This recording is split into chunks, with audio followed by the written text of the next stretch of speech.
And joining us now is Senator Bernie Sanders of Vermont. Good afternoon, sir. Good to be with you. Thank you, sir. In a week when Republicans voted to throw 5 million people off the food stamps programme and want to deny at least 20 million people affordable health care, can you tell us what is the underlying philosophy of your friends across the aisle? What kind of society are they proposing with their measures?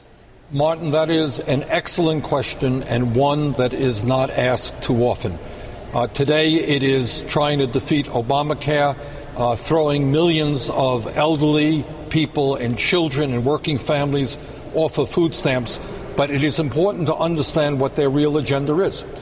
Their real agenda is to end Social Security, to privatize it, to voucherize Medicare, end it as we know it, massive cuts in Medicaid, to do away with the Departments of Education and Energy, and, by the way, not only not raise the minimum wage to a living wage. Do you know what they believe in terms of the minimum wage? Oh, I've heard it. They believe the minimum wage concept should be abolished. Of course. And if employers in America can hire you for $3 an hour, that's freedom.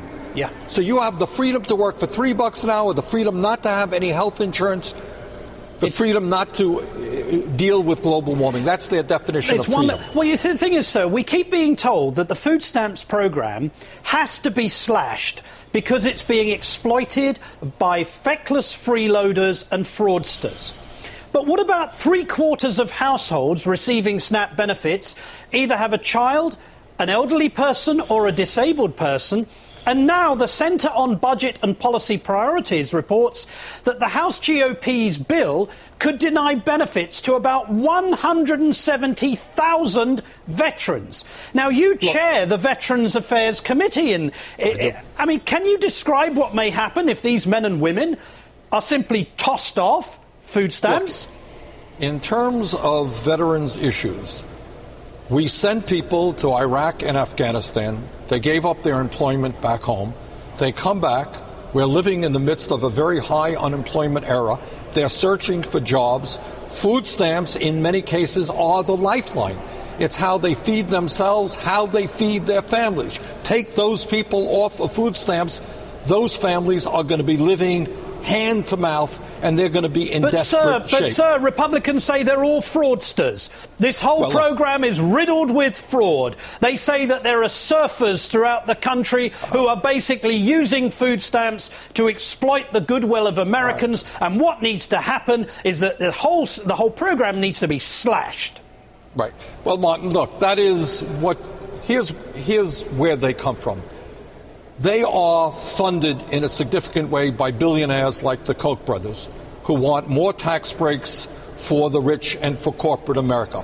Now, these guys don't have the guts to stand up to big money, so what they try to do is to take out people's anger against low and moderate income people. We've been hearing that line since Ronald Reagan, the so-called welfare, that stuff. But the bottom line is right now, poverty today at 46.5 million is higher than it has ever been. Middle class is disappearing. People are working longer hours for low wages. Many people in America who walk into food shelves, you know what? They have jobs. Maybe they have 2 jobs, but they're getting paid $8, $9 an hour, can't feed their families. At the end of the day, what you're talking about is incredible cruelty and arrogance for a party representing the wealthy and the powerful to punish poor and working people. That is immoral. And by the way, if we get this sequestration budget passed for another year, it will mean the loss of 900,000 jobs in America. These are bullies who are beating up on helpless people in many cases and representing the rich and the powerful. They don't impress me. Senator Bernie